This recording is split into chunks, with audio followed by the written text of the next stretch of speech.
Maka kita mendapat kesimpulan kalau dalam bisnis dan pekerjaan, selama masih ada kaum muslimin yang mampu di bidang itu, yang siap pada hal itu, yang kerjaannya standar, maka diutamakan orang yang beriman. Tapi kalau memang tidak ada dan dibutuhkan keahlian khusus, maka tidak bermasalah, ya. Karena dari keterangan disimpulkan bahwa tidak boleh mengangkat orang kafir untuk kedudukan yang membawahi orang-orang Islam atau yang memungkinkan dia mengetahui rahasia-rahasia umat Islam. Misalnya para menteri atau para penasehat, karena Allah Ta'ala berfirman, A'udzubillahi minasyaitonirrajim, dalam Quran surat Ali Imran 118, la tattakhidu biqanatan min dunikum la ya'lunakum khabala. Janganlah kamu ambil menjadi teman kepercayaanmu orang-orang yang di luar kalanganmu, karena mereka tidak henti-hentinya menimbulkan kemudorotan bagimu. Diperbolehkan mengupah orang-orang kafir untuk melakukan pekerjaan-pekerjaan sampingan yang tidak menimbulkan suatu bahaya dalam politik negara Islam. Misalnya menjadi guide atau petunjuk jalan, pemborong konstruksi bangunan, proyek perbaikan jalan dan sejenisnya, dengan syarat tidak ada orang Islam yang mampu untuk itu.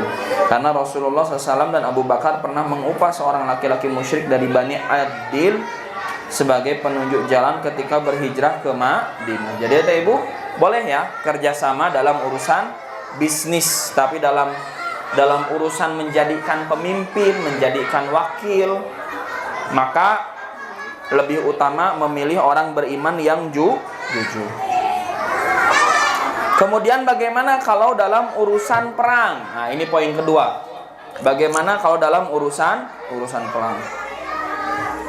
Dalam masalah ini terdapat perbedaan pendapat di antara para ulama. Adapun yang benar adalah diperbolehkan apabila diperlukan dalam keadaan darurat. Juga bila orang yang dimintai pertolongan dari mereka itu dapat dipercaya dalam masalah jihad. Ibnul Qayyim berkata tentang manfaat perjanjian Hudaybiyah. Di antaranya bahwa meminta bantuan kepada orang musyrik yang dapat dipercaya dalam hal jihad adalah diperbolehkan ketika benar-benar diperlukan.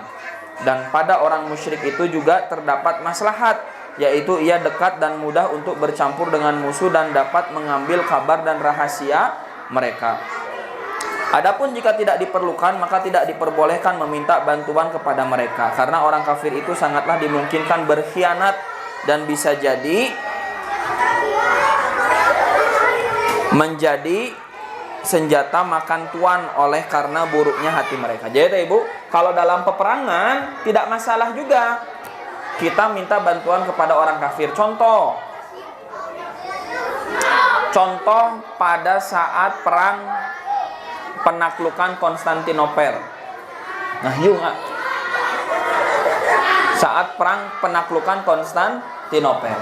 Jadi saat perang penaklukan Konstantinopel itu Muhammad Al-Fatih itu meminta bantuan kepada seorang Nasrani untuk membuatkan apa ya? Namanya sekarang meriam. Meriam itu. Jadi meriam yang sangat besar yang bisa untuk menghancurkan tembok Konstantinopel.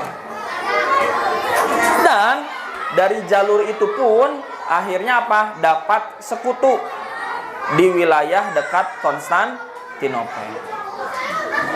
Nah, ketika dapat sekutu akhirnya apa? Bisa memata-matai kondisi musuh. Tapi kalau tidak terlalu diperlukan, kalau tidak genting, maka sebaiknya jangan. Karena apa? Karena hati mereka lebih mudah berkhianat. Kan mereka sendiri pun kafir, pasti akan membela orang-orang kafir atau musyrik. Ini kalau kondisinya berperang ya. Dan Nabi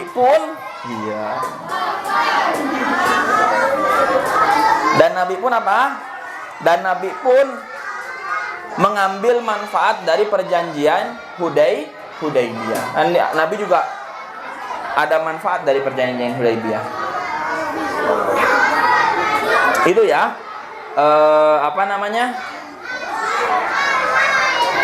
hukum meminta bantuan kepada orang-orang kafir dalam urusan bisnis dan juga dalam urusan perang.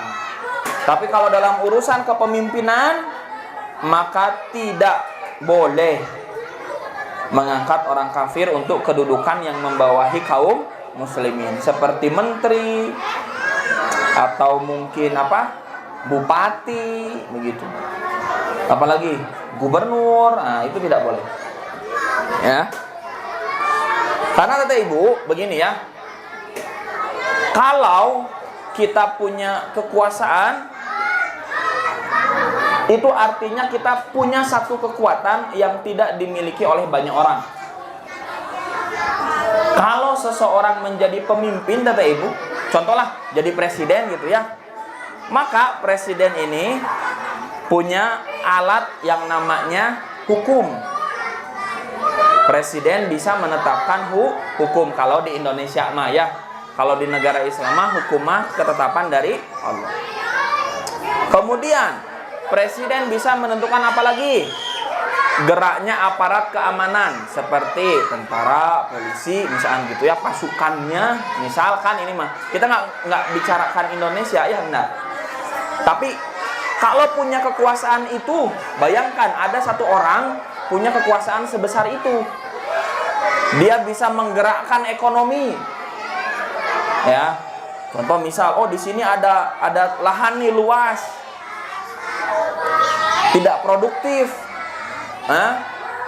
Maka dia bisa membuat kebijakan agar lahan itu produktif hanya dengan perintahnya saja.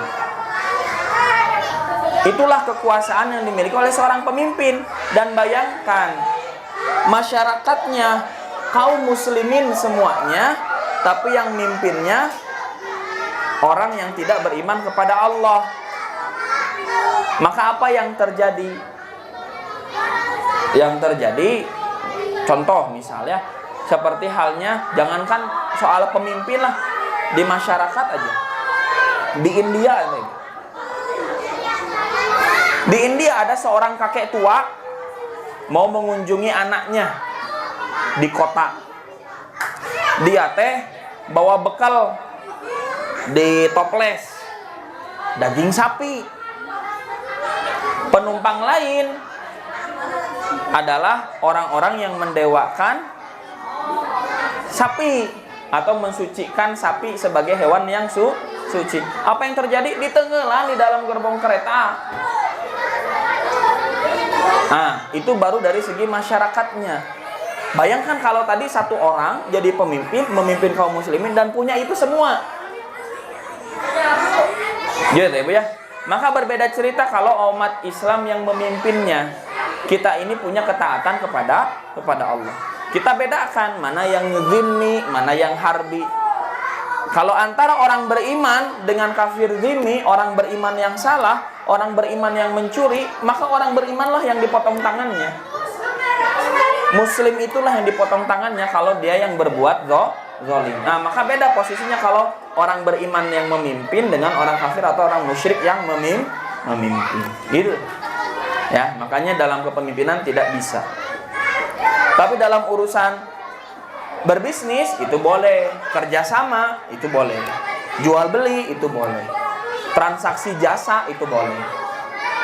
Ya, kalau dalam urusan perang ternyata bukan tidak boleh sama sekali. Kalau memang ada maslahatnya, orang tersebut bisa dipercaya, bahkan orang kafir, orang musyrik ini secara tidak langsung bisa jadi mata-mata untuk kita, tidak masalah. Tapi kalau tidak genting, tidak diperlukan, maka tidak ada hajat untuk kerjasama, maka tidak perlu kerjasama. Gitu ya Bu ya, biar clear. Karena ini masalah akidah. Kemudian poin I, tadi poin H tentang hukum meminta bantuan kepada orang-orang kafir. Sekarang poin I, mengutamakan tinggal dan bekerja di negara kafir. Ini lagi rame di media sosial, tapi nggak tahu di timeline Abi aja yang rame. Jadi Abi kalau scroll Instagram atau sosial media itu lagi rame. Inilah kenapa masih mending tinggal di Australia, masih mending tinggal di Singapura, masih mending tinggal di Malaysia, masih mending tinggal di Brunei, masih mending tinggal di Jeddah. Nah, itu kan mayoritas kaum muslimin ya. Nah, ini kalau kayak di Aussie, di Jerman, Abi saat kemarin di pesawat itu itu Abi tukar tempat duduk dengan orang kita, orang Indonesia yang tinggal berkeluarga di Jerman. Suami istri orang Indonesia semua, tapi lebih memilih tinggal di Jerman. Ngobrol lah kita, cuman lupa nggak minta nomor HP-nya, padahal minta nomor HP gitu. Oke, mengutamakan tinggal dan bekerja di negara kafir boleh atau tidak? Bagaimana hukumnya? Dan sebagainya. Bekerjanya seorang muslim untuk